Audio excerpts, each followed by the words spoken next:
Ah, je vois que César, il est à la salle de sport aujourd'hui. J'ai laissé la localisation de mon téléphone activée, donc c'est normal que Laurent sache où je me trouve. Mais les données qui reviennent du tapis monde qui n'est pas très en forme ce matin. Aïe, aïe, aïe. Je m'intéresse aux data, surtout à quoi elles servent et est-ce que ça peut me rendre la vie plus facile. Il est data scientist et je vous propose d'aller lui demander. Bienvenue. Merci. Comment tu te sens? Mais bien un peu fatigué. On m'a dit que tu étais data scientist. Ça claque, ça fait un peu inspecteur. Ouais, inspecteur Colombo, tu veux dire. Ouais. Mais plus concrètement, c'est quoi vraiment data scientist? Imagine, nous sommes 11 millions de citoyens en Belgique.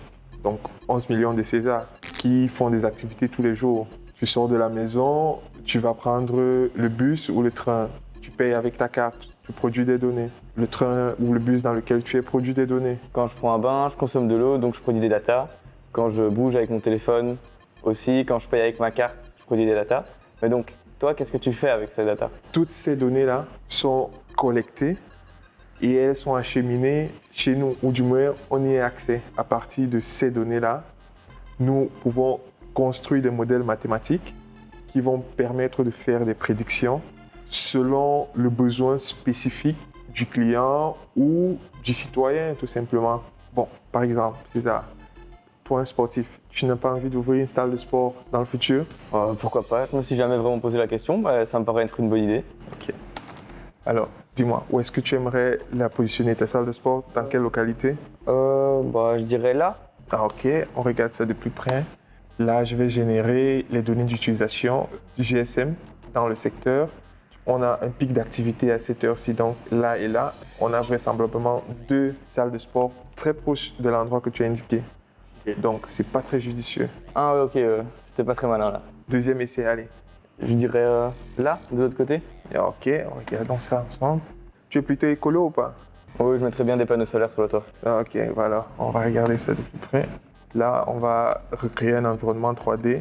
Tu vois là, avec les ombrages qui sont produits par la 3e dimension, on voit que ce sera un peu compliqué ici avec les panneaux solaires parce que tu n'auras pas un très bon éclairage. Ce serait beaucoup plus judicieux dans cette zone-ci.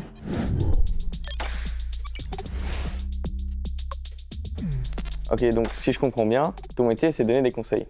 En réalité, on aide les administrations et les entreprises à prendre des décisions super importantes. Il est question pour nous de faire des études vraiment approfondies grâce à nos modèles mathématiques pour leur permettre d'avoir des décisions éclairées.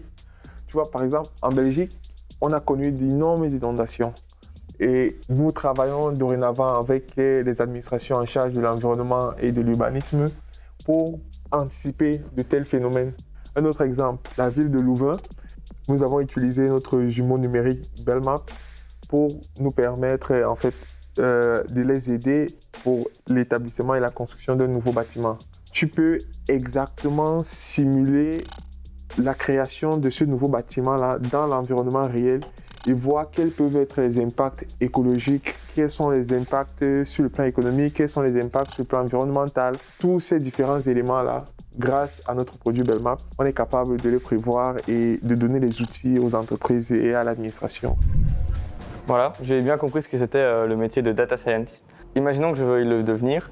C'est quoi un peu les compétences de base à avoir? Au-delà des compétences, je pense que tu dois être imaginatif, tu dois être très curieux, très bon esprit d'analyse et tu dois être à l'aise avec les chiffres et à l'aise avec l'outil informatique. Je pense qu'avec ça, tu as les ingrédients pour être un futur data scientist. Et donc, reprenons par exemple un directeur sportif qui dit à son cycliste de quitter le peloton. Data. Si je veux planter des nouvelles vignes. Data. Si je veux décider d'installer des nouveaux panneaux photovoltaïques. Là encore, data. Et sinon, quand tu n'analyses pas les data, tu fais quoi? Je fais du sport un peu comme toi. Vas-y, montre un peu tes data. Ah ouais, ça c'est privé.